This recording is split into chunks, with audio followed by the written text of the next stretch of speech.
Coming up on Tech News Today, huge, beautiful TVs are set to conquer CES. We'll talk to Scott Wilkinson about that. Ken Denmead joins us as well. We'll talk about why WebOS flopped and how to properly treat a bootloader like a lady. Next. Netcasts you love. From people you trust. This is TWiT. Bandwidth for Tech News Today is provided by Cachefly at CACHEFLY.com.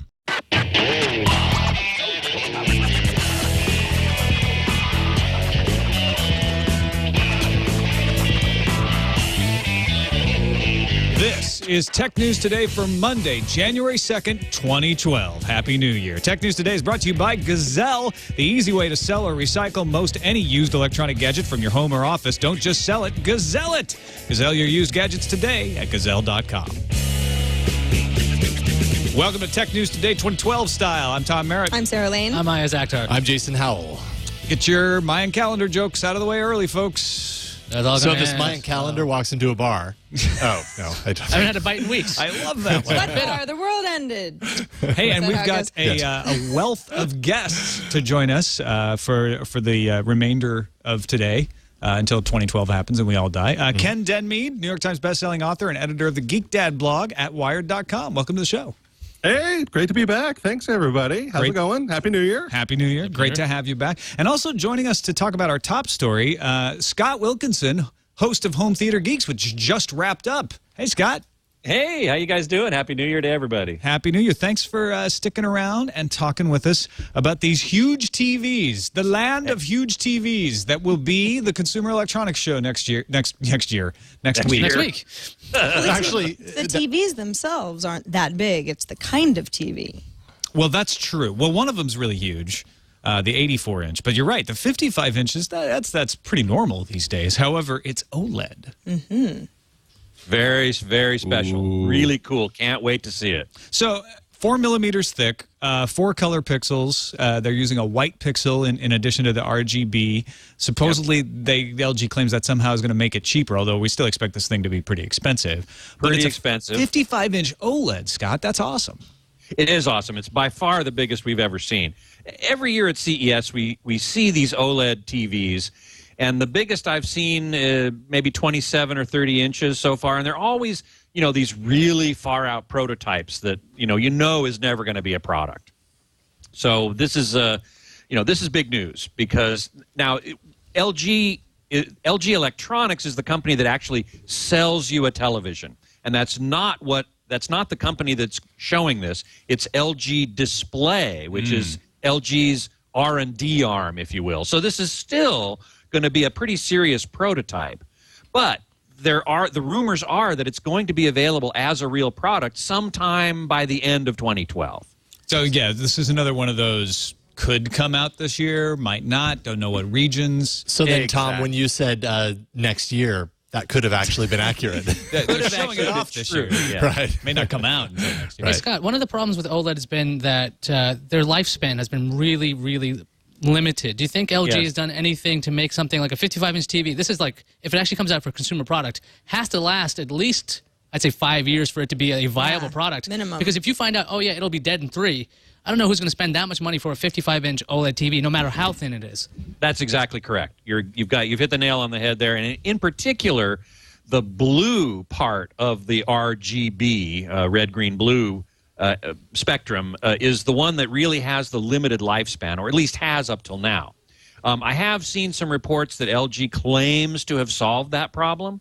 And so, but plasmas and LCDs have a rated lifespan of something like 60,000 hours or more of use, which at 8 hours a day is well over 20 years. So I doubt that OLED is going to get that far. But if they can claim half that much with all the colors the same lifespan, then they will have achieved a huge breakthrough over what we've seen so far. And this is going to be a $10,000 TV when it comes out, no? Probably. I've heard rumors of around $8,000, which really for a 55-inch OLED is really not that bad. Hilariously, yeah, you're right. The 11-inch ones used to be like $13,000 like a year or two ago. I remember seeing them. You see how thin they are, and you're like, "What? I'm not going to spend. It's $1,000 an inch." It was $2,500 for an 11-inch TV. Wow. Sony actually brought it out and made it a commercial product, but nobody bought it because it was an 11-inch TV for $2,500. I mean, I don't think I ever had an 11-inch TV my entire life. 13 inches is the smallest I can think of. Right, exactly. That's like a kitchen TV, and who's going to spend $2,500 for a kitchen TV? Ken, are you gonna spring for the 55-inch OLED when it comes out? I'll probably wait for the second generation, but I have to say, did we ever dream that we were going to live in a time when our televisions were thinner than our portable phones, than our smartphones? I mean, these numbers are amazing. Yeah. And if the way they've explained the technology, that they're working on literally a printing technology, they print the OLEDs onto these large panels like an inkjet printer. So what's the limit, and is that going to make small screens even cheaper for our phones, for our tablets? Are the form factors going to be just completely wide open now? Somebody in the chat was asking about ports, and usually these OLED TVs have there's a display and a stick and a base. Or nowadays, I guess you could do wireless HD. But I mean, you still need to have a way to access this. Because otherwise, if you have this super thin bezel and then you have these giant things sticking out the back, you kind of eliminate it's so thin, except for the HDMI ports this wide. Yeah, and the transformer, depending upon the voltage it's going to take and all that. We need that wireless power, right, Scott? They're all going to have, we need wireless power. We don't have wireless power. They're all going to have a power cable. Now, I bet you that this 55-inch OLED that's 4 millimeters thick is going to have an outboard power supply, right? Yeah. It's going to have a box sitting on the ground. It's got to. But even with that, Iyaz makes a good point that the HDMI cable is still going to. The HDMI connector is bigger than 4 millimeters. Now, that's a good point. High Tech Ren, who first time watching TNT, welcome to watching us live, asks, "What about 4K screens?" There's a big 84-inch 4K screen that LG is going to be showing off as well. Right. Tell us a little about what you know about this, Scott. It's ultra definition, so it's going to be what, 3840 by 2160? Correct. That's exactly right. Exactly twice the vertical resolution and twice the horizontal resolution. So you would be able to put 4 1920 by 1080 or 1080p pictures on this screen exactly. And that I believe is from LG Electronics. So that is more an actual product that's going to be available sooner than later. But I see a couple problems with it. One of the reasons they're doing this is that it's a 3D TV. LG is among several companies that are behind the passive glasses approach to 3D TV. The others are Vizio and Toshiba. And passive glasses are a lot cheaper. They don't require batteries. You don't have to put new batteries in or recharge them or anything. But they cut the resolution that you see in half, because half the resolution goes to the right eye, half the resolution goes to the left eye. With a 4K display, you can still see full 1920 by 1080 and more in each eye with passive glasses. So this, I think, is one of the main reasons that they're doing 4K in a TV like that. The other reason would be to have 4K content, but that's the bugaboo, because there's no 4K content. Studios haven't released any. There's no medium to distribute 4K content. The best you can do is upscale 1080p high def content from a Blu-ray or broadcast to 4K. But you can shoot your own. You could shoot your That's about it. Or you can show your own still photos. Sure, still photos are easily 4K and more. Obviously, they need to start bundling red cameras with these new televisions. Exactly. I'd buy that bundle. That would work for 3D, I think, too. For only $30,000, our bundle would do it. It's also a huge television. Yeah, a lot of people aren't going to be able to even fit this in their. This is like a drive-in in their viewing areas at home. To see the 4K at great resolution, you have to be something like 25 feet away to even That's appreciate what they said it. In the Wired story. So it's just how does it work? Large enough room for the 84-inch television. Then you somehow found 4K footage, and now you need 25 extra feet. So good on you. If I was streaming 4K footage, I think I'd hit my Comcast bandwidth cap in about 2 minutes. Well, YouTube does have 4K content. Yeah, so Exactly right. Now, YouTube has said that they are planning to, or maybe already do, offer 4K streaming, but I can't imagine it looks very good. Oh, you get really high-res blocking. That's what you get. No, you get giant pixelation. It's fantastic. Yeah. Huge buffering. But before we let you go, Scott, just for people who don't know, who maybe their head's spinning after this, 4K refers to what versus 1080p? Sure. 4K refers to the horizontal resolution of the image, the number of pixels in the horizontal direction. So 1080p, what Blu-ray is, and sort of what broadcast high definition mostly is 1920 pixels across horizontally by 1080 pixels vertically. So that gives you a little over 2 million pixels altogether. And sometimes that's referred to as 2K because 1920 is almost 2000. Most theaters, most digital cinemas offer 2K, and the horizontal resolution is 2048. So that is true 2K. 4K is twice that resolution in the horizontal direction. And true 4K is 4096 pixels across by 2160 pixels down. And then there is what we call sometimes pseudo 4K, which is really 3860 across, which is exactly twice, 3840, which is exactly twice 1920. So I'm throwing out a bunch of numbers here, and I apologize for making people's heads spin, but what 4K refers to is the horizontal resolution. And the higher that number, the more pixels are on the screen. A 4K display has 8.8 million pixels on the screen, which is more than four times the number of pixels in what we now call high definition, which is why 4K is sometimes called ultra high definition. Right. So when are they going to start selling us these TVs and just call them the same thing that they're selling us the cameras? It sounds like this 4K would be an 8.8 megapixel television, and we can get our brains around that because we've been told, a 12 megapixel camera is a good camera. I mean, there's probably a little differentiation there, but I think, the seed's already been planted in our minds what a good image is in terms of megapixels. Let's get past all of these lines that goes back to tube televisions, and let's talk about it in a digital that's a good idea. Great. It's a great idea. And I will certainly continue to think about that. Scott, can you change that now that we've all decided? I'll work on that. I'll definitely work on that. Yeah, just real quick, you were talking about content in 4K. YouTube, if you remember back in 2010, actually, do you have it on? I actually have it up here too. Has a small little playlist, 5 videos, but they're all 4K. They support 4K fully. So if you got this, with all that money, at least you'd have 5 videos to play on YouTube. Well, it's a lot more worth it now.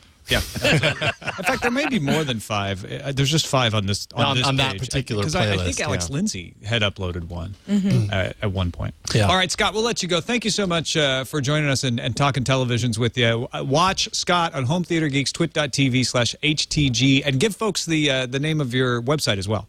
Yes, my website is hometheater.com. where I review products and blog about all kinds of stuff. And next week, of course, we will be at CES, and Home Theater Geeks will be from the show floor. I'll be walking the floor with Leo, and we will be looking at the LG 55-inch OLED that we've been talking about. We might see the 84-inch 4K. We'll see. And I also have an interview set up with Alan Parsons of the Alan Parsons Project. So that should be loads of fun. So tune in next. Eye in the sky on that. You bet. Wednesday, special time for Home Theater Geeks. Usually it's on Mondays, 1:30 to 2:30 Pacific time. But next week at CES will be on Wednesday, 12:30 to 2:30 Pacific time. So be sure to tune in for that. All right. Thanks again, Scott. Appreciate it. My pleasure. Happy See you New later. Year. Happy New Year to everybody. Happy New Year. Bye now. It's not a very happy new year for WebOS, sadly. New York Times' Brian Chen has a report out everybody's talking about today describing why WebOS has fallen on the hard times it has. It's not exactly dead. If you don't remember, HP open-sourced it at the end of last year. This article lays the blame at several different pairs of feet, one of them being WebKit. Paul Mercer, the former senior director of software at Palm, who oversaw the interface design, says that it never could have been executed because the technology wasn't there yet. And he goes on to explain that choosing WebKit was a mistake to base WebOS on because it prevented applications from running fast enough to be on par with the iPhone. WebKit is the underlying infrastructure for the Safari browser and for Chrome, so it's great for browsers. But his opinion is not good enough yet for an operating system. A former member of the WebOS development team said the core issue with WebOS wasn't that. It was actually Palm's inability to turn it into a platform that could capture the enthusiasm of programmers, that they continually wrote example programs from the ground up and didn't provide an object framework for people to be able to work with. And so the rules kept changing as they came out with different versions of WebOS. Some others blame John Rubinstein's hardware background, saying he didn't understand the logistics of creating software causing some of these problems. That's why they chose WebKit, because he didn't understand the limitations of it. And others pointed to departures after HP acquired Palm. For instance, Matthias Duarte, vice president of human interface for WebOS, left to go to Google. And one anonymous person who still has relationships with HP said he was WebOS. He was the one that made it work as well as it did work when it first came out. Because remember, it was award-winning when it came out on the Palm Pre, and then sales quickly plummeted from there. It's such an interesting story because clearly not one person was to blame for WebOS not working out the way that Palm and then HP wanted it to. But so many people at high levels being in positions to move it forward when other people in high positions were saying, you know, I knew this wasn't going to work. We weren't ready. It was built strangely. Development community was frustrated. For things to have gone on, even into Apotheker's time of reign, is his short surprising. Reign of terror, yeah. His short reign of terror. I mean, he's with the touchpad, and it's kind of surprising. I'm seeing all the factors that were in this article explaining why this thing died. I mean, I think every one of them is partly true, but I think one of the weirder things is when Palm introduced the WebOS thing in January in CES, everyone was excited. All my friends were, and I didn't quite get why they were excited.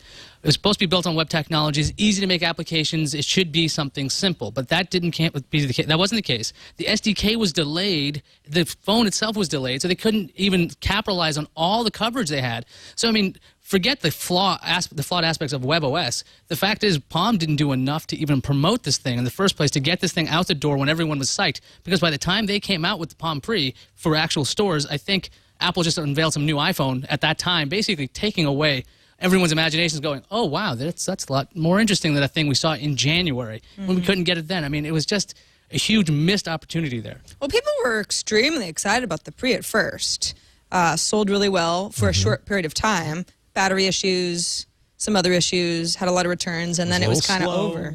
I remember that. I remember a friend of mine was really excited about the Sprint Palm Pre because she was on Sprint. She was finally going to get a smartphone. So it was exclusive and then when she got it, she was like, this thing's buggy. It's slow. Yeah. It doesn't work the way I want it to work. It doesn't sync with my calendar. All these bugs were frustrating. Ken, what do you think was the main cause of the... It totally sounds like it was a management issue overall, not being able to execute everything that needed to happen to get this to work. I had friends. I have a good friend, Bill. He was drooling over the original. They had the original Palm Pre. They loved those phones, he and his wife. And when they were coming out with that little clamshell tablet, or not tablet, clamshell the Folio? Whatever you want to call it. Yeah, the Folio. He was clamoring over that. He was part of the online community for that. There were people that loved this idea, loved what was happening with it, and were just stabbed through the heart by the lack of execution, because all of the potential was there, and Palm and the people running the program didn't put the pieces together. And in the end, that was it. No, things missed dates. Things didn't ship with the functionality that they should have, didn't work quite as well as they should have. And when, oh my goodness, you've got this iPhone thing working over your shoulder, there's, it casts a big, long shadow. And in the end, it just, it petered out. And it's really sad to see. I don't think open source is going to save it. I think it's just gonna sort of lay there and kick and for a little while and then fade away. Yeah, and that's bad news for the 600 people at HP still working on WebOS, but that's not the top tier. I mean, one of the things in this article is they say that the 4th and 5th stringers came in after all the departures when HP took over. It's a little harsh. Well, I saw that line in the article, and I thought that was, while these people may have been low on the totem pole on this thing, I mean, we've seen some really cool concepts and executions from like iOS fans. Like the notification tray should look like this, and they're not like the first tier people. They're just fans who have a better idea. So just because you're going from your first guy to your fourth guy doesn't mean that you shouldn't have any less great ideas. You should be able to find the right people if you're serious about your product. But to say a fourth and fifth stringer like let this down, it's the guys at the top who ran away, and it's the poor execution from management, and then even throwing money at it with HP. They still couldn't figure this out. This isn't. I don't think it's the actual people who are like just trying to figure out, okay, what do you want us to do? Because if you have enough bosses, the guys ran away because they were not supported by HP, so I'm not going to blame them if they said, look, we're not getting what we need to do this job anymore, we're out. And I think the implication is not that, I think you've got a really good point here. It's not that the fourth and fifth stringers were bad engineers. It's that they then got thrust into a position they weren't ready for, and HP didn't go out and find the right people to fill those roles. Because one of the guys taken away from the top of WebOS moved to Google's Android, and Android, this is the user interface guy, and Android got a lot more slick once this guy showed up. I forget his name, but Matthias Duarte. Thank you. Yeah, Duarte. When he moved over, that was a big deal because Android became more friendly, a lot easier to use, and it really was that guy. All right, we got good news and bad news for Aces. Yeah. We're going to start with the good news, take a break, come back with the bad news. The good news is lots of cool new products from them coming at CES. The EPC Flare line is expected to supplant the Seashell range. These aren't exactly Ultrabooks because they have Atom processors, but they're going to have the new N2600 and N2800 Atom CPUs in them, and they really look like Ultrabooks to me. I mean, I guess they're technically netbooks, but netbooks are all but dead. These look better than dead. What's the differentiator? It's what is it? The CULV processor I believe versus it's the CULV processor and the those lower power processor. Yeah, these are running Atoms. On top of that, Asus is introducing AMD models, which technically can never be Ultrabooks because that's Intel's trademark term. Right, exactly. So I mean, we're basically talking about thin and light, somewhat fast, not as fast as an i5 or i7 on the CULV version. And does any consumer actually understand that difference? Oh, no. I mean, you know, from a technical side, yeah, that makes a little bit of sense, but it's all gobbledygook. You know, people I want a 10-inch screen and a nice little keyboard, and I want to slip in this smaller bag than my laptop ever would and weigh only 3 pounds. I like the one that's going to have a 12-inch screen powered by AMD's Fusion APU line. I don't care about whether it's called an Ultrabook or not. We had to remind ourselves, what's the difference again before the show? Because it doesn't really mean anything. Also, 7-inch eMemo pad leaked today. It'll ship with a 1.2 gigahertz dual-core Snapdragon processor, 16 gig and 64 gig versions, probably something in between there, 32. Also built-in 3G, Wi-Fi, 1280 by 800 screen resolution. Launching Asia only later on in the year, possibly coming elsewhere in the world after that. We'll see this one at CES. People are kind of excited about this leaking. It looks like a decent tablet, but none of these tablets really get me over the moon. The 7-inch form factor is always a little weird to me. I just don't. It feels like it needs to either be smaller or bigger, but I'm looking forward to anything new at CES. I gotta say the 7-inch actually is I'm assuming this is about 7-inch. I just got one of these for reading comics. This is the Nook. The Nook tablet. Oh, the tablet. And I'm a diehard iPad guy, but this is making sense to me. I mean, I'm holding it just in one hand like this, showing it to you. There's a really cool comic book, right? Look, The Punisher. It looks great. It runs a little more herky-jerky, but I mean, that's processor. The form factor is excellent. I can, if I'm walking around, stick this in my back pocket. So I think that form factor is making sense for me for a certain type of person with a certain expectation. If you don't want to have to hold the tablet in two hands, this makes a ton of sense to me. Well, Ken, you're wrong. All tablets suck because Intel has started a portal for Ultrabooks. What does that mean? Why would Intel have any reason to say that? You'll go to the portal and find out. It doesn't mean much right now. In fact, all it is a PDF. It isn't actually a portal. You can learn more about the program at software.intel.com. You want to pull my screen up, Jason? I've got the PDF up. You can tell. That's hot. I see bullet points, so you know it's good. Wow. Ultra excited for Ultrabook. Ultra neat, ultra specification. Okay, I shouldn't pick on them for just putting out a PDF, but they're going to create a website, a portal, a place to promote the Ultrabook brand and get people excited because it has keyboards and tablets are limited versus tab. They try to bring up other points like Intel wireless display so you can show your video on a screen. I mean, Apple's really successful with that with AirPlay. Android's getting there. I think with 4.0 they have some kind of equivalent to that. I mean, there's things you can do with a laptop you can't with a tablet, and that's just simple right now, I think. I mean, for the most part, I haven't been able to replace one with the other. I just think they all have different use cases. I don't see any of these like winning. It's just like, okay, well, they're just different. Yeah, I mean, the 7-inch has a form factor. The 7-inch tablet has a form factor that you want sometimes, and a 10-inch does sometimes, and sometimes you need a giant like dual 24-inch monitor display to work. It just depends on what you're doing. And this Ultrabook campaign, I think it's going to win just because flat out laptops are going to get thinner and faster. That's what they're going for. They're going to have SSDs. That's the way it's going to be. Why would you bother with these antiquated optical drives and whatever else, spinning discs? I mean, when you can drop that. Let's take a quick break and thank our sponsor, Gazelle. If you are thinking, you know what, this new year is going to have a lot of cool gadgets, I need to save up for one of them big TVs or an Ultrabook or something else, Gazelle is a great way to get some money to do that. You can sell smartphones, MP3 players, laptops, gaming consoles, and all other kinds of gadgets, Xboxes, PlayStations, Wii's, GPS devices. Go to Gazelle, look up your gadget in one of their 20 product categories. They have over 200,000 unique items. Find out how much your gadget is worth. In fact, I'm going to do this. I'm going to put this on my to-do list right now. Sell old laptop on Gazelle, because I've got this laptop's been sitting around for almost a year now. There's no excuse for me not to get rid of it on Gazelle, because they will securely wipe the hard drive. They'll make sure that there's no data left on it. They'll get it in shape to sell, and then they'll just give me money. I don't have to mess with it. They'll send you an Amazon gift card, a Walmart gift card, just cash. You're like, oh, I don't want gift cards. I want cash. Cash right to you. Check, PayPal, all kinds of gadgets can get you money. iPod Touch going for around $100. HT Sensation 4G around $200. So go look up your gadgets on Gazelle.com. Get a quote. Print out the mailing label and send it off to them, and they give you money. In fact, if you want them to send you a box, they'll do that too. And even if your gadgets aren't worth anything, if you look it up and like, that Motorola Razr, that's really not worth anything anymore, they'll still take it. Gazelle will still take it and responsibly recycle it for you. So check it out, Gazelle.com. We thank them for their support of Tech News Today. On to the bad Asus news. The Transformer Prime bootloader is locked. Worldly Wise Wiz, user on the XDAdevelopers.com forum, found that the bootloader is encrypted, meaning you cannot flash your own ROMs onto it. This is a really depressing thing. I mean, people are noticing that, look, this is a Wi-Fi only device. It's not like you're going to bring down a network. It's not like this is the common claim by people who lock down their bootloaders. Like, oh, no, you'll damage the AT&T network. We don't want to process your warranty claims. Yeah, we don't want to do that. But if you're going to buy the Prime, I mean, odds are it's Wi-Fi only. What are you going to affect? Your own network in your house? Probably not even that.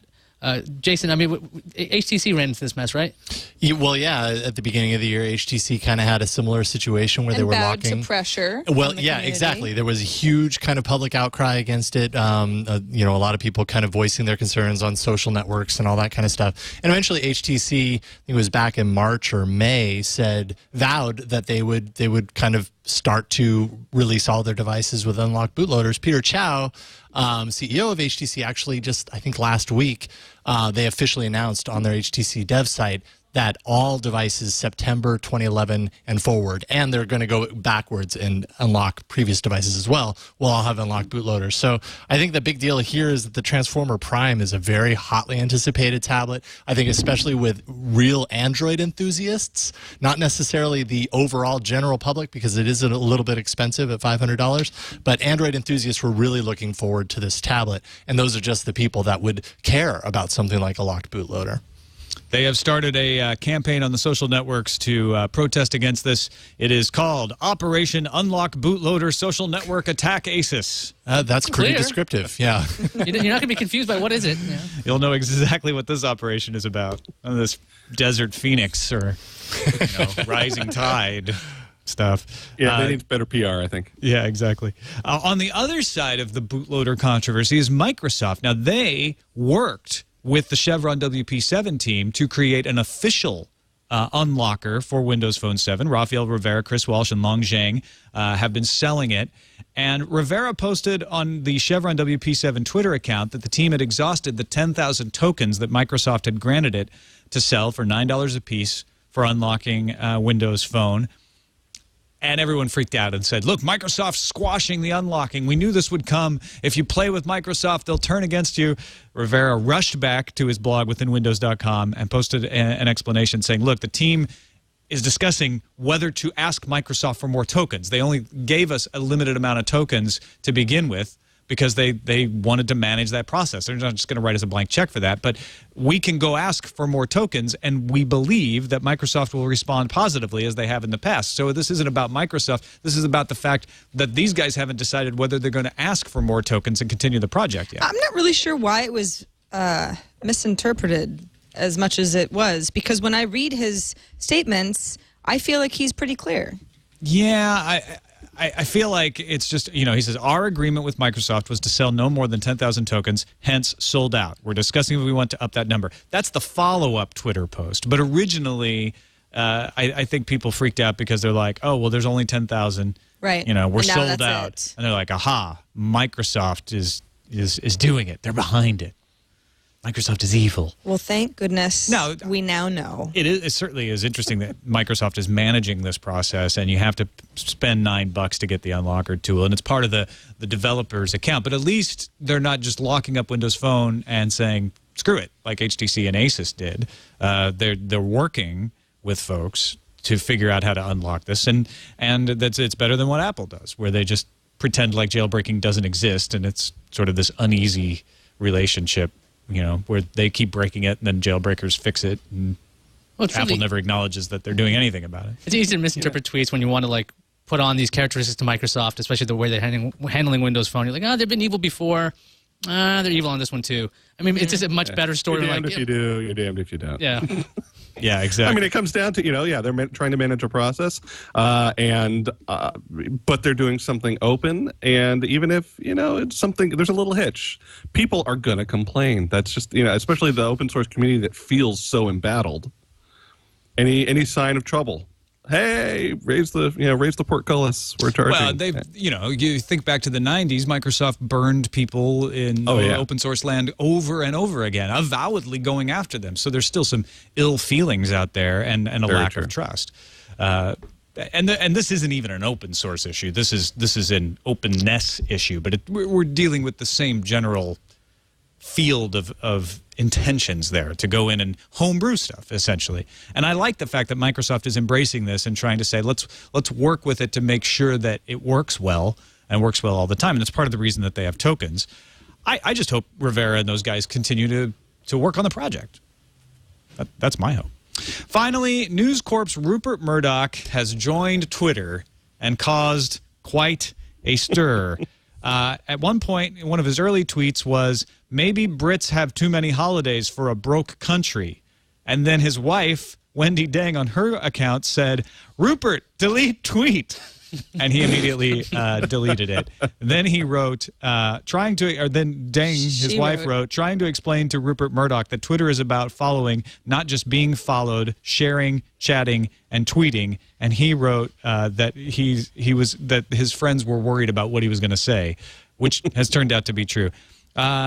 His latest posts here seem to be, I don't know, let me refresh. My last one I see is a couple hours old. New York, cold and empty, even Central Park. So nice. He's cold and empty. When in I love doubt, it. tweet about the weather. Great to see Mike Bloomberg getting some rewards.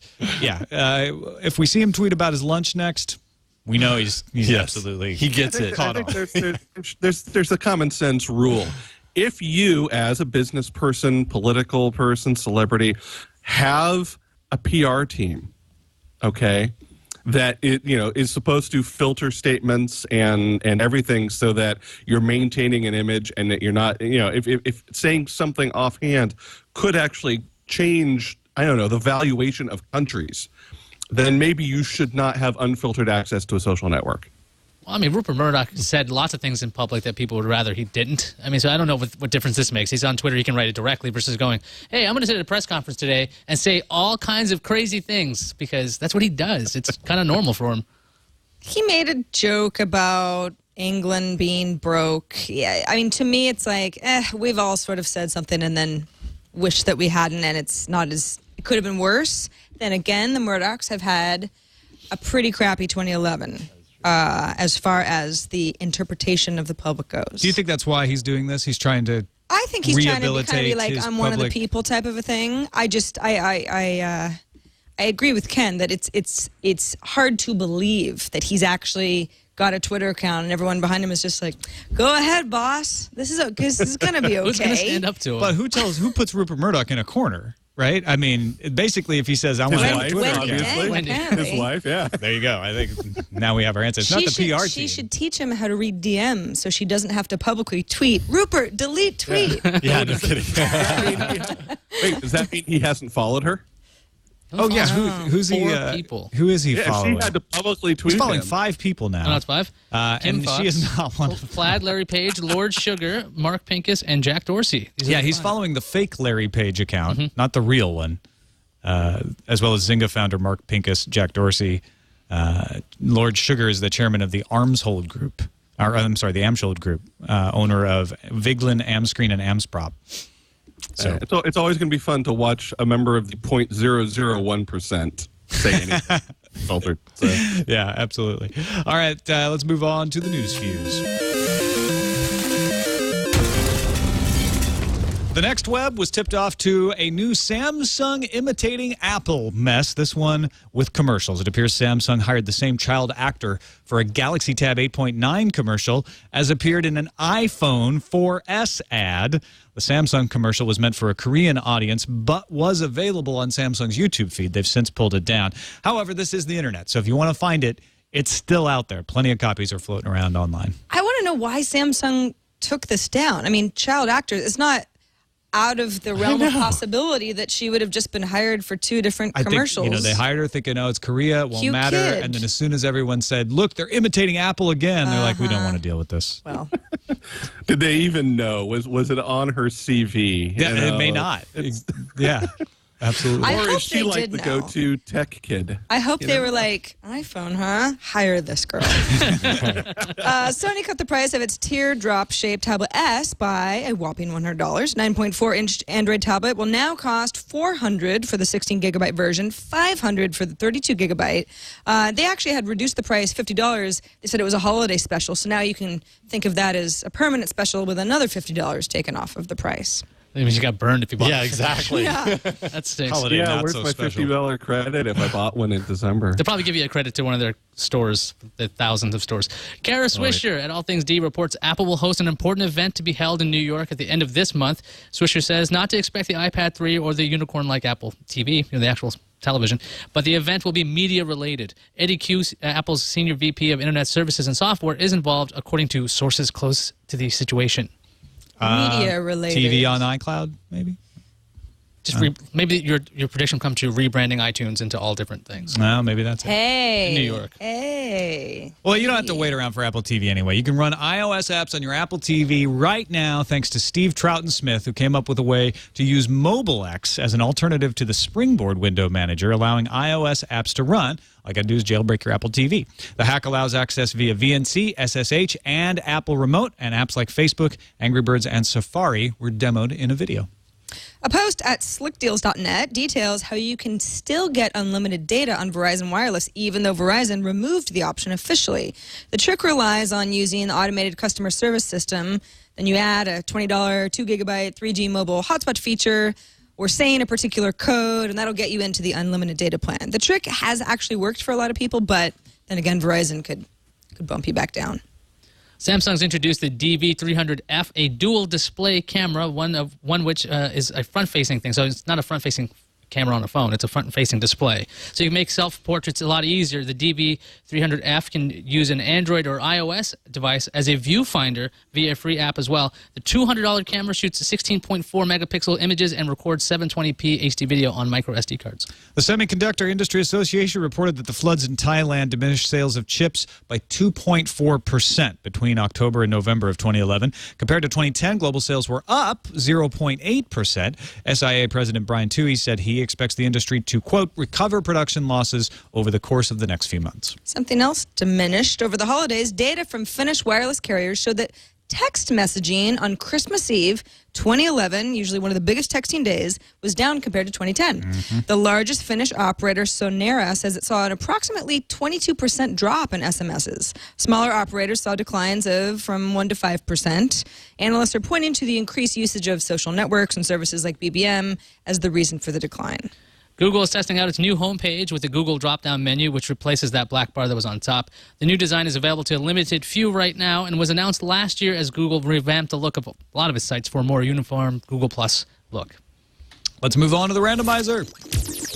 Randomizer. A new law in Kuala Lumpur, which is in Malaysia, requires all restaurants to have Wi-Fi. Now, it doesn't necessarily have to be free Wi-Fi, but it is replacing a system that was installed back in 2008 called Wireless KL. That was a total of 1,500 free Wi-Fi hotspots enabled around the city. They're getting rid of that and replacing it with this law that basically says cafes, pubs, bars, lounges, if you're larger than 120 square feet, you have to make Wi-Fi available. 120 square meters. Oh, is it meters? Yes. Larger. Oh, I thought it was like, really, feet? No, square meters. Good. That's a great way to find Wi-Fi then. I mean, you'd know that, okay, if you can eat there or if it's a bar or anything, I have access to Wi-Fi. I mean, this is instead of getting those apps that show you all the Wi-Fi spots, and you're like, okay, well, maybe if I walk over there, I'll get something. I like this. It just, instead of having this weird... pay. It's not necessarily going to be free. Instead of having that municipal system where you're like, okay, you might get like 284 kilobits per second down, you can get some decent, well, hopefully decent speeds too, if it's going to be limited. So, I love this idea, but I guess a little part of me is like, what if you have, I don't know, a small family restaurant, and you just don't want people on their phones? Exactly. So then I guess the question is... It seems like it would be your prerogative if maybe, you've got a certain kind of style. Maybe in that case, they offer Wi-Fi, but they ban the use of computers or, something along those lines. But then you got the cost of having to have the Wi-Fi going. It's the cost of doing business, apparently, right? Yeah, it's like a tax at that point. Well, it used to be a requirement to have a payphone in any restaurant. Did it really? That was a law? How much different? If you had, you had to have you had to have restrooms and you had to have a payphone. And now, obviously that's gone out the door. Well, the payphone is. You still have to have restrooms, right? Usually, yeah. You hope so. Well, you always know, even the places that say, oh, we don't have a restaurant, you know that they do. That's what I just... Where do you go? Using it. Yeah, and if they don't, and you're in a restaurant, what are they doing? Easy way to call their bluff on that. Oh, really? Well, I'm going to use that. Yeah, right. We have a restroom. It's right here. Spoken from experience. Maybe. Let's move on to the calendar. Apple's Senior VP of Industrial Design, Jonathan Ive, is now a knight. Sir Jonathan was named a Knight Commander of the British Empire for fostering the UK worldwide and, of course, his direct contributions to design. The news was announced officially over the weekend via Britain's diplomatic services and overseas list, although, Tom, you heard about it even before the weekend last week. I guess in advance, people kind of leaked out. So they knew it was coming. Congratulations, Sir Jonathan. The Commodore 64 is 30 years old this week. It first appeared at CES back in 1982. 64 kilobytes of RAM, baby. Although only 32 could be addressed in BASIC. So how far we've come.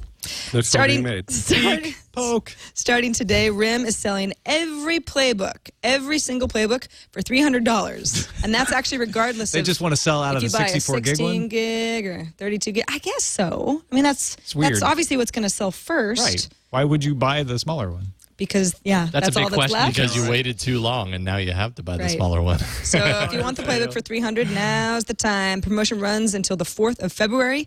And finally, the quadranted meteor shower is going to be the first meteor shower of 2012. Will peak on Wednesday, January 4th. Look out. Yeah, get ready for a spate of first of the year stories. Yeah.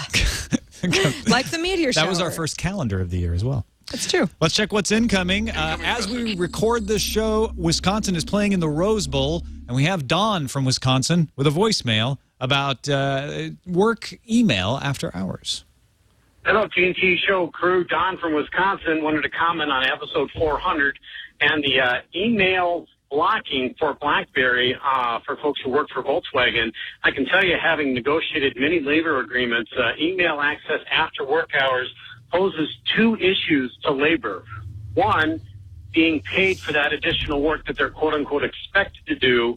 And two, it's exactly as you described, some people use it as an advantage naturally within the business environment to advance by getting to email quicker and working after hours and looking like they're much more of a go-getter, and the union environment wants to equalize everybody's opportunity instead of advance the individual. That's why you're going to see that. One potential problem, though, is folks who use their work email for personal stuff. Netflix, bank accounts, you name it, anything that they might get emailed to themselves business day. So interesting to see this. I think it bears closer watch. Thanks for your show. Happy holidays, Merry Christmas, and I can't wait to hear you next year. Take care. It's next year, man. It's the future. We're hearing you from the past. Really good explanation of the issues there, and I think it lays it out for you to decide what side you're on. Should there be some sort of artificial end to work email to prevent people from, sort of using it and abusing it? And if so, should you just not have any personal? I mean, it's easy enough to get a personal account from Gmail or Hotmail or something like that. So just don't use your work email for personal email. Or should it be like, you know what, it's the internet. It's like copying. You can't stop it. It's artificial because people can work around it. They'll find your personal email and they'll mail you there, and then they'll hope you don't complain to the union about it. And if somebody actually did that, so let's say the bosses sent something to your personal email around the unions. I mean, the unions would be up in arms, and that would cause a whole other issue. But then it could be sort of a lot of those situations. It's a tricky and a totally separate discussion. But there's a lot of times when union rules are worked around by agreement. And I'm not sure that this would be one of them. But Ken, I don't know if you were familiar with this story, but do you have a perspective on the idea of shutting down email after work hours so that nobody can use it? That way nobody can abuse it? Well, I know that it would never happen in my environment. I am an exempt employee, and I work as a consultant. So we are sort of expected to be available at all hours if necessary. So it never happens, but if something came up, I'm expected to have a company. I have a company laptop. I'm expected to be able to access my email and everything at home just in case something comes up. So you have to remember then that there are these two worlds. There is the union world. There is the exempt employee world. And the rules are different. So I don't think you're ever going to get an absolute situation in either one of them. And there probably shouldn't be. I don't know. It gets tough. It gets real tough. My wife is a teacher. She's a union employee, but she definitely checks emails and does stuff off hours too. So it's situational. Let's finish up with email three ways. The first way is from Tom Thompson. Email from Tom says, "This is Tom of Fond du Lac, listener from the beginning." I think he means from the beginning of Tech News Today. Thank you, Tom. I was one of the lucky ones with a 2 gigabyte first-gen Nano that was recalled due to the battery heating issue. And to my surprise, when it was returned, it was an 8 gigabyte 6th-gen Nano. Good on ya, Apple. So, various reports. We got a few other people emailed in what they got. Some people got replaced with exactly the same generation of Nano, but I guess those supplies ran out, so other people got newer. Once I saw reports of this hitting, I sent in my first-gen one, and I have no idea what we're going to get back, but it's like... Well, that'd be interesting to find out. The weird thing was the Nano was kind of bent, so I'm thinking, I think that battery thing was actually pretty serious. Sarah, second email. Okay. I thought you were going to ask me. I'm like, he got a nicer Nano. What am I going to say? Jack W. says, I'm 14 years old, and I live a dark, sad, CES-less life. Whenever I hear tech news reporters complaining about how tiring CES is, I think to myself, I'd take their place. Sadly, I cannot. I have to go to school, and CES is something called an age limit, or an age minimum. So when you guys are walking in a gadget wonderland in Vegas, think of us. Think of the fans. Cover it well. As a new TWiT listener, I'm anxious to see how well CES coverage goes. I trust you. We're anxious, too. Thank you, Jack. I think... we all like to complain a little bit, like, CES, it's such a grind. It's so overwhelming. It's also really fun. I'm looking forward to being there in a week. I'm looking forward to it, minus the plague. That's Ken, usually the do you go to CES? True.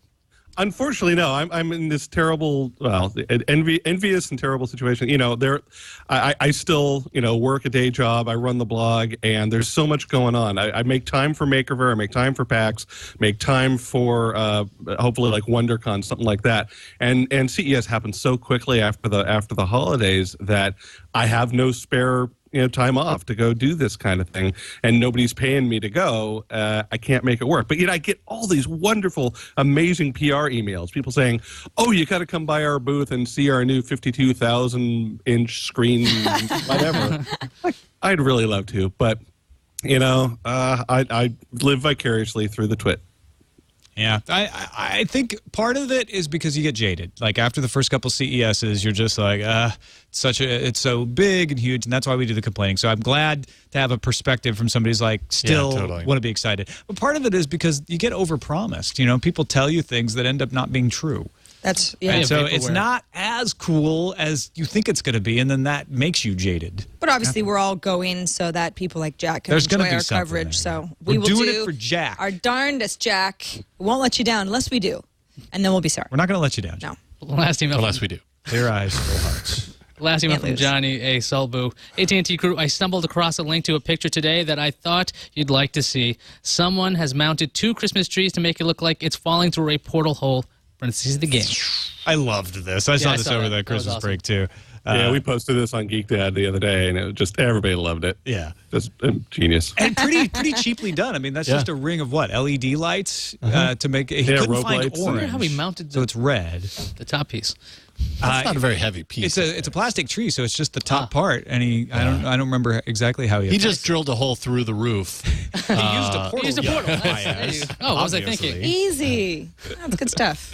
Creativity boggles my mind. That's it for this edition of Tech News Today, folks. Welcome to 2012. You can still submit your stories for our coverage at technewstoday.reddit.com, just as we did through last year. We appreciate everybody submitting stuff in there, helping us figure out what to cover. So go in there and vote stories up and down and submit stories as well. Thank you, Ken Denmead, for joining us for our first show of the year. Let folks know about the Geek's Dad blog and anything else you got going on. Absolutely. Thanks so much for having me back, guys. Of course, we have geekdad.com, which is the parenting blog for Wired Magazine.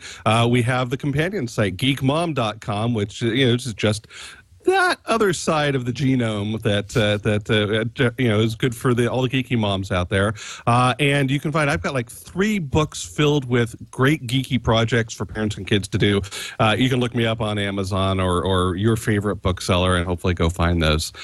So Happy New Year, everyone. Happy New Year, New Year to everybody. you. That's it for this edition of Tech News Today. Find us on the web, twit.tv/TNT. Email us, Tech News Today. TNT@twit.tv is the email address. And you can give us a call and leave us a voicemail, whether you're from Wisconsin or not. It doesn't matter. 260-TNT-SHOW. It'll still be 2012 tomorrow. Whoa. See you then.